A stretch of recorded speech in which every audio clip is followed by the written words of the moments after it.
Do you think it was just, the deodorant? Was that just the start of you learning about how many products have heavy metals and endocrine disruptors?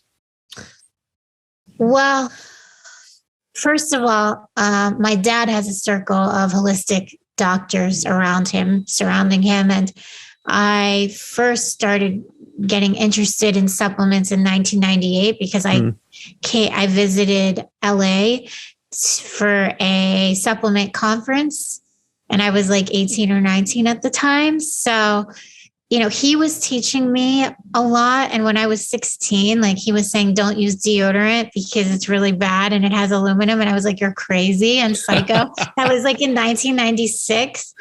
So it was in my ear, but I wasn't listening or practicing it. Yeah. And I was kind of being a contrarian and saying, you don't know what you're talking about. Yeah, for sure. Once I saw the numbers of how much estrogen I actually had in my system, I started to really pay attention more to that. And to your point about surgery and scar tissue, you damage the fascia. So if you're going to have surgery, you need to do the myofascial release. You need the physical manipulation to break up that fascia. Fascia, for you guys that don't know, your body looks like it's actually covered in a spider web. And it's all of this fibrous tissue. And when you have surgery, the fascia begins to clump in that area, and it causes a lot of tension, and it could cause a lot of deferred pain almost, where you can feel pulling and pain in one area because it's coming from another area from the fascia being clumped together and causing scar tissue.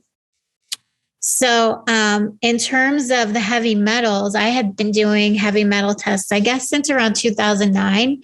And I was high in aluminum. And then once I cut out cooking, salmon in aluminum foil, and I got rid of aluminum pots and pans.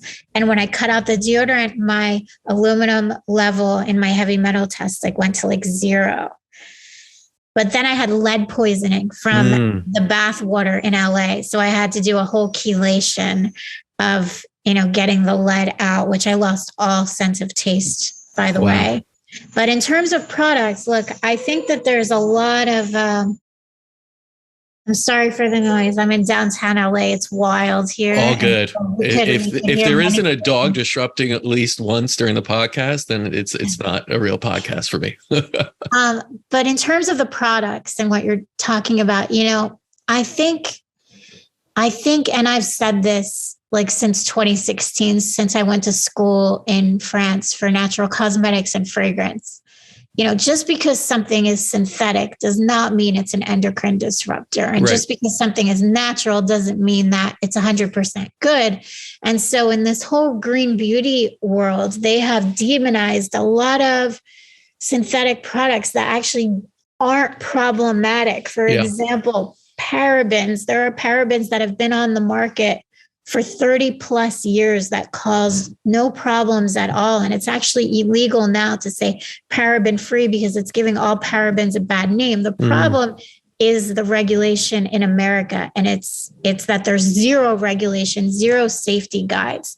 So I go by European safety guides, which legally I have to because I sell in Europe, right? So a toxicologist tests all of my products, and it goes through a very rigorous process with my chemist as well. So the newer parabens that are endocrine disruptors and are a problem, they're banned in Europe. They're still able to be used in America. So that's the problem with what's happening with green beauty. They're kind of demonizing anything that's synthetic when they really don't have a firm understanding that not all synthetics are bad. And also it's specific problem. It's specific things that are a problem, like BHT, which is used as an antioxidant so that makeup doesn't go bad. BHT is a huge endocrine disruptor. It's used in almost all lipsticks and a lot of makeup products. That's one that for sure is bad.